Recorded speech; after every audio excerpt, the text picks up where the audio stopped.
Mobile Legend Advanced Server မှာ Obsidia ဆိုတဲ့ Mass Man အသစ်ကြောင့်တည်ပြီးကြပြီလား1 Versus Scale Credit နဲ့ Enemy Unit တွေကို Physical Attack ပြည့်ရင် Bone Energy လို့ခေါ်တဲ့ Stat တွေရလာမှာဖြစ်ပြီး Step များလာလေ Attack Speed မြန်လာလေဖြစ်ပါမယ်30 Stat တီအမြင့်ဆုံးရမှာဖြစ်ပါတယ် Jungle Credit တွေကိုပြည့်ရင်တော့ Stat ရမှာမဟုတ်ပါဘူး2 Scale 1အဝေးကို Landed Spell ဖြစ်ပြီး Enemy ကိုထိရင်တွေးရသလို Bone Energy လည်းမြန်ပြန်ပြည့်ပါတယ် Enemy ပင်တဲ့ကောင်မိတ်ထိ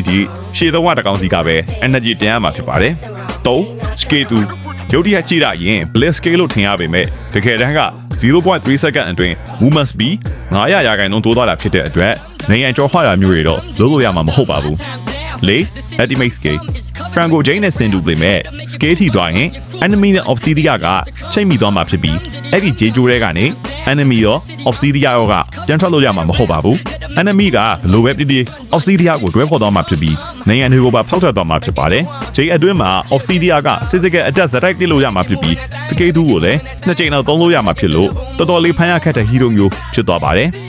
Attack Speed Item နဲ့ရော Critical Bane နဲ့ရောဆော့လို့ရပါတယ်Ultimate က Rage ဝေးတဲ့အတွက် Better ဖြစ်တဲ့အချိန် Enemy Battle တွေက Damage Dealer တွေကိုနှိုက်ကိုကောင်းပါလေ